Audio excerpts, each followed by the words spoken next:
Você sabe muito bem que o carro forte desses vídeos é mercado da bola, mas a gente também traz algumas notícias do mundo do futebol. E bem, segundo Thierry Henry, Kylian Mbappé é superior a Haaland. Na recente partida entre Real e City, os atacantes Mbappé e Haaland marcaram gols, contribuindo para o emocionante confronto que terminou com a vitória do time espanhol por 3-2 no primeiro jogo das oitavas da Champions. O duelo foi marcado pela intensidade e pela habilidade de dois dos jogadores mais renomados do futebol atual, que frequentemente são mencionados em debates sobre melhores do mundo. Haaland teve uma atuação destacada, balançando as redes 2 vezes para o City, enquanto Mbappé por sua vez conseguiu marcar um gol. Ambos os atletas têm se destacado nas competições internacionais e em suas respectivas ligas também, atraindo a atenção de fãs e de críticos. No entanto, o ex-jogador francês Thierry Henry tomou uma posição clara em relação a quem, na opinião dele, é o melhor entre os dois. Para ele, o francês Mbappé leva vantagem e ele ofereceu análise cuidadosa para justificar a escolha. Em suas declarações, Henry explicou que, na sua visão, Mbappé possui uma capacidade de jogo mais versátil. Ele ressaltou que o jogador tem tentado atuar como um centroavante nos últimos anos, algo que não rendeu os frutos esperados no Paris Saint-Germain. Com a mudança para o Real Madrid, um dos clubes mais prestigiados da Europa, Mbappé precisa se adaptar a novas funções dentro de campo, o que, segundo Henry, é um desafio que ele está enfrentando com determinação. Henry também comentou sobre a expectativa que havia em relação a Mbappé e Haaland, que eram vistos como sucessores naturais de Messi e Cristiano Ronaldo. Apesar das altas expectativas, o ex-atacante francês observou que, mesmo com números impressionantes em termos de gols, a forma como os dois jogadores se apresentam em campo ainda gera dúvidas entre os especialistas e torcedores. Já o comentarista Jamie Carragher questionou Henry se ele acreditava que Haaland e Mbappé estão entre os melhores do mundo. Henry concordou plenamente, afirmando que ambos são sem dúvida jogadores de elite, embora não necessariamente os dois melhores. Ele mencionou que existem outros talentos emergentes, como Vinícius Júnior e Lamine Yamal, que também estão se destacando e contribuindo para o debate sobre quem são os melhores do futebol atual. Quando foi solicitado a escolher entre Haaland e Mbappé, Henry não hesitou em afirmar que preferia o francês. Para ele, a versatilidade de Mbappé é um dos seus trunfos principais. Além disso, Henry destacou que, na opinião dele, o Haaland é mais fácil de ser marcado por defensores, uma vez que seu estilo de jogo é mais previsível. Já em contraste, Mbappé é visto como um jogador que pode surpreender a defesa adversária com sua velocidade e habilidade de drible, tornando uma ameaça constante em qualquer parte do campo. Como você sabe, o City faz uma péssima temporada até aqui e deve finalizar a temporada sem nenhum título sequer. A equipe inclusive acaba de ser eliminada pelo Real Madrid em pleno Bernabéu. A equipe inclusive tem tudo para ser eliminada na Champions. Se um brasileiro foi destaque, o Vinícius Júnior, o outro nem tanto. O goleiro Ederson deixou o campo muito criticado pelos torcedores. Maior goleiro da história do City, o atleta faz seu pior ano com a camisa da equipe. E segundo o ex-jogador e hoje comentarista Carragher, ele deve ser vendido. O agora jornalista ressalta que o goleiro não é mais o mesmo e deve ser vendido pelo time do Etihad. Isso porque é hora de encontrar um novo titular, com Ortega pedindo passagem. Vale ressaltar que no ano passado, o Ederson esteve próximo de ser vendido para a Arábia Saudita. Todavia, na ocasião, o atleta foi convencido por Guardiola a ficar. Contudo, agora, segundo os comentários de Carragher, a tendência é que o City finalmente venda o goleiro. No passado, Al Nassr e Al Etihad manifestaram interesse na chegada. Atualmente, com 31 anos, o Ederson está avaliado em 30 milhões de euros e possui contrato com o City até junho de 26, ou seja, o atleta não poderá ser liberado de graça e terá que torcer por propostas para sair. Ele, que vem sofrendo com algumas lesões recentemente, atuou em um total de 24 partidas e nelas, inclusive, distribuiu 2 assistências, mas vem deixando a desejar debaixo das traves. Di Maria escolhe entre Messi ou Cristiano e fala: "Não estou surpreso, estive com ele." Di Maria jogou ao lado de Chris no Real. Isso aconteceu entre 2010 e 2014. No clube merengue, o canhoto venceu a Champions e La Liga, dentre outros títulos. Questionado na entrevista para o jornal Infobay da Argentina, o jogador do Benfica falou sobre CR7 se autodenominar o melhor da história. O atleta discorda de tal afirmação. "Não estou surpreso, estive com ele por 4 anos. Sempre tentou ser o melhor, mas nasceu numa geração no momento errado, porque nasceu outro que foi tocado pela varinha." Di Maria expôs o motivo de acreditar que Messi é o melhor e maior que Cristiano. O campeão da Copa do Mundo de 2022 no Catar abriu o jogo principalmente sobre as conquistas individuais e coletivas. A realidade é demonstrada em números: um tem 8 bolas de ouro, o outro com 5. Há uma diferença muito grande. Ter sido campeão mundial é outra diferença enorme de ter 2 Copas Américas. O Messi joga como se estivesse no quintal. Cristiano sempre se declarou assim: "Para mim, o Leo é o melhor do mundo e o melhor da história, sem dúvida." Com 924 gols na carreira, Cristiano renovou o contrato na Arábia. O Al Nassr prolongou o vínculo do português até junho de 26 16 e ele terá mais chances de se aproximar do milésimo gol. E jogadores já alcançaram essa marca. Os exemplos recentes são de Romário e Túlio Maravilha. O Rei Pelé foi um dos primeiros a ultrapassar a barreira dos 4 dígitos em gols. Mas sobre o que o Di Maria falou, você concorda ou discorda? Ele exagerou? Você acha o Messi melhor? Ou é o Cristiano o melhor de todos? É claro, não esquece de comentar. Gigante europeu vai oferecer protagonismo a Rodrigo para tirá-lo do Real Madrid. Rodrigo segue sendo uma figura de extrema importância no Real. Apesar disso, é fato que a imprensa não o trata como uma das principais estrelas da equipe merengue, dando esse papel a nomes como Vini, Mbappé e Bellingham. O próprio Rodrigo parece se sentir dessa forma e para essa temporada adotou a comemoração de John Cena e questiona se a imprensa está o vendo. Inclusive, entre os principais fãs do esporte, é comum que muitos peçam que o atleta vá para um novo time. Isso porque dessa forma o atacante teria a possibilidade de se tornar protagonista e finalmente assumir uma posição de maior destaque. E é justamente com essa estratégia que o Manchester United planeja contratá-lo, segundo o jornalista George Picon do Relevo. O United decidiu se juntar ao City nessa janela para tentar disputar a chegada do Rodrigo. Os Red Devils entendem que Rodrigo seria a peça ideal para o ataque da equipe de Rubem Amorim e se tornaria o protagonista de que a equipe tanto precisa. A ideia é convencer o jogador, oferecendo uma posição de destaque e o maior salário do elenco. Todavia, Rodrigo, ao menos por hora, já ressaltou que seu desejo é permanecer na equipe de Santiago Bernabéu. O jogador se sente valorizado por Ancelotti e Florentino Pérez, embora nem tanto pela imprensa. Com um contrato até junho de 28 e avaliado em 100 milhões de euros pelo site Transfermarkt, o camisa 11 acumula números bem relevantes pela equipe espanhola nessa temporada europeia. Foram 33 jogos disputados, 13 gols e 7 assistências fornecidas, totalizando 20 participações. Já pela seleção brasileira, foram 4 partidas e um único gol marcado. O Manchester City sabe que Rodri é um alvo antigo do Real Madrid no futebol europeu e por isso definiu um possível substituto para o jogador. Nesse momento, o atleta ainda se recupera da grave lesão sofrida no início da temporada. Inicialmente, a expectativa era que o jogador retornasse somente no segundo semestre. Entretanto, há algumas semanas, o The Sun noticiou que o atleta poderia voltar aos gramados na reta final da Premier League e dessa forma estar apto para a disputa do Super Mundial no meio do ano. O City sabe que em caso de uma saída, será difícil encontrar um nome que possa substituir. No entanto, de acordo com o portal Todo Ferraris, há um jogador que é visto com ótimos olhos, Joshua Kimmich do Bayern de Munique. A publicação conta que o clube inglês já teria procurado os representantes do jogador para falar sobre transferência. Além disso, ainda de acordo com a fonte, a saída de Rodri poderia facilitar a chegada do craque alemão. Por outro lado, não se sabe em que nível o volante voltará a jogar após a grave lesão sofrida. Entretanto, o Real Madrid ainda acompanha o jogador conforme noticiado pelo AS. Rodri tem grande amizade com Carvajal, um dos principais ídolos do atual elenco merengue. O Kimmich, por sua vez, possui a situação mais simples. O jogador está em fim de contrato com o Bayern e até o momento não chegou a acordo para renovar. Outros clubes da Europa também estão interessados, com destaque do Liverpool. Enquanto isso, então, o atleta segue no Bayern de Munique. Na atual temporada, o jogador de 33 anos soma 33 jogos disputados com 1 gol e 10 assistências. Já na 23-24, com 2 tentos assinalados e passes para outros 9. Para muitos, esse jogador abdicou do seu auge para ganhar grana e tá valendo a pena, mas ele tá totalmente fora da curva. Em nova vitória do Al Nassr de CR7 no futebol saudita, o atacante colombiano de apenas 21 anos, John Duran, já está mandando um recado para CR7 e seus companheiros, de que tem muito potencial para permanecer como titular. Até aqui foram apenas 3 jogos em todas as competições e ele já marcou 4 gols. Duran era um dos destaques do Aston Villa, mas concordou em se transferir para o Al Nassr em um pacote de 85 milhões de euros. Seu desempenho já tem demonstrado um impacto surpreendente no time. É claro que Cristiano Ronaldo vem anotando cada vez mais gols e fazendo história no Al Nassr, mas o colombiano chegou mostrando que também pode ser um dos craques do time. Defendendo as cores do Aston Villa, o atacante John Duran atuou em 29 partidas com 12 gols marcados, permanecendo no clube durante 3 temporadas e ao todo foram 78 jogos com 20 gols marcados. John Duran segue impressionando. Muitos questionaram o fato de Duran ir para a Arábia Saudita, tendo potencial para passar vários anos na principal liga inglesa. E bem, se o plano dele era sobrar na Liga Saudita, ele vem conseguindo, isso tá acontecendo. Mesmo com renovação encaminhada, Real Madrid já pensa em possíveis substitutos para Vini Júnior. As negociações pela renovação do craque brasileiro andaram bem nos últimos dias, mas o clube prefere se resguardar diante da ameaça saudita. O Real enfrenta um novo dilema após as recentes declarações de Vinícius, o atacante brasileiro sempre muito leal ao clube clube admitiu que uma proposta financeira atrativa poderia levá-lo a considerar uma transferência. A incerteza sobre o futuro de Vinícius levou o clube a estudar alternativas para manter a competitividade no elenco. Com a possível venda avaliada em cerca de 300 milhões de euros, o Real teria recursos para buscar uma reposição à altura. Dois nomes surgem como principais candidatos para substituir o brasileiro. Entre as opções, Rafael Leão do Milan se destaca como substituto natural. O português tem se consolidado como um dos principais pontas da Europa e poderia ocupar a vaga deixada por Vinícius. No entanto, sua contratação exigiria um investimento de aproximadamente 100 milhões de euros, um valor alto mais viável caso o Madrid decida avançar na negociação. Outra alternativa considerada é a chegada de Viktor Gyökeres, atacante sueco do Sporting. Sua contratação representaria uma mudança tática, permitindo que Mbappé assumisse a ponta esquerda, enquanto Gyökeres atuaria como referência no ataque. O clube português, ciente do interesse, pediria entre 100 e 120 milhões de euros para liberá-lo. A diretoria do Real Madrid avalia qual perfil se encaixa melhor no planejamento. Enquanto o Leão manteria a estrutura atual, Gyökeres poderia trazer uma nova dinâmica ao setor ofensivo. A decisão dependerá do desdobramento da situação de Vinícius e também da resposta do mercado. O futuro do brasileiro ainda não está definido, mas sua possível saída obrigaria o Real a agir rapidamente. O clube não deseja perder um de seus principais jogadores sem ter uma reposição à altura, garantindo que a equipe continue competitiva em todas as frentes. Por enquanto, o cenário segue indefinido. Embora um acordo pela renovação pareça próximo, o Real Madrid já se prepara para qualquer eventualidade. A permanência de Vinícius é o desejo da diretoria, mas caso uma oferta irrecusável surja, o clube precisará agir com estratégia para não sofrer um impacto técnico grande. A janela de transferências parece ser movimentada e a diretoria merengue seguirá atenta ao mercado. A decisão final dependerá dos próximos meses, mas o planejamento já está em andamento para garantir que a equipe siga forte independentemente do desfecho da situação. Matheus Cunha é desejado por um dos maiores rivais do United na Premier League. Matheus Cunha vive um grande momento na equipe do Wolverhampton e tem futuro incerto no clube. Apesar de renovar o seu contrato, o atleta tem sido bastante visado no mercado internacional. Recentemente, o Manchester United fez uma abordagem e buscou informações. Eles pretendem tê-lo como um dos seus principais jogadores na próxima temporada. No entanto, um rival da Premier League decidiu entrar de vez na corrida pela aquisição do jogador. Eles acreditam que são capazes de superar os Red Devils na briga pela chegada do atleta brasileiro. O United tem um novo concorrente. O Tottenham, segundo o Diário AS, entrou na disputa e espera conseguir contratá-lo como seu mais novo reforço para a próxima temporada. Carente de opções no seu setor ofensivo, os Spurs exploram as opções disponíveis no mercado. O nome do brasileiro é um dos mais bem vistos pela diretoria no time londrino. As negociações ainda são vistas com bastante dificuldade pela direção, mas eles creem que não é algo impossível. O United segue sendo favorito e deve iniciar conversas nos próximos meses. O Wolverhampton não deve facilitar as negociações e espera uma compensação financeira enorme pela venda. Ele é visto como o principal jogador do time nesse momento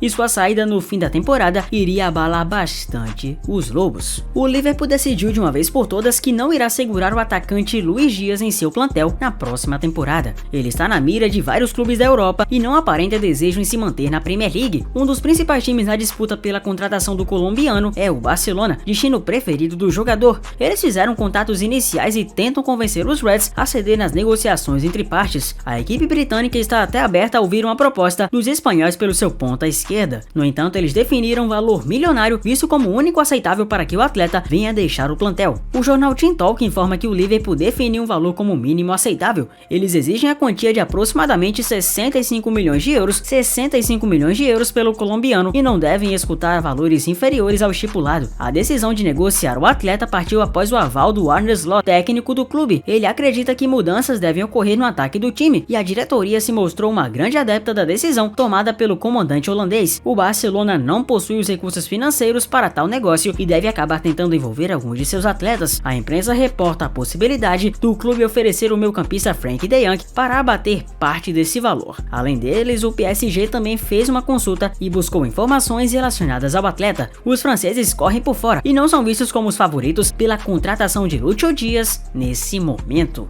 Manchester City atende Guardiola e parte para fechar com grande estrela do Real Madrid. Contratação do jogador é um desejo especial do técnico da equipe inglesa. City e Real protagonizarão uma grande disputa na Champions e também podem agora protagonizar uma disputa fora das quatro linhas. Duelo que se tornou recorrente no futebol europeu nos últimos anos, os clubes se enfrentarão novamente pela próxima fase da UEFA Champions League. Porém, a equipe inglesa, enquanto se prepara para enfrentar os merengues, também acompanha de perto o mercado da bola. Guardiola está mais que interessado e faminto em assinar com um dos principais jogadores do Real e o City não medirá esforços para tentar. Conforme noticiado no Defensa Central, o time inglês não desiste desistiu da contratação de Bellingham e vai insistir em um acordo no meio do ano. Por outro lado, o atleta não demonstrou interesse em deixar o futebol espanhol nesse momento. Ainda de acordo com a publicação, Bellingham é visto como o nome ideal para substituir De Bruyne. Ídolo do City, o belga está em reta final de contrato e não deve renovar. Dessa forma, o time já está em busca de um nome que possa substituir com a mesma qualidade. Bellingham, inclusive, estava no radar do City nos tempos de Borussia Dortmund. O Liverpool, que na ocasião ainda era comandado por Klopp, também estava de olho. No entanto, o jogador na época acabou optando pelo projeto do Real Madrid e até agora não se arrependeu. Jude rapidamente caiu nas graças da torcida e se tornou peça fundamental na equipe dos Los Blancos. O jogador também se destaca pelos ótimos números ofensivos,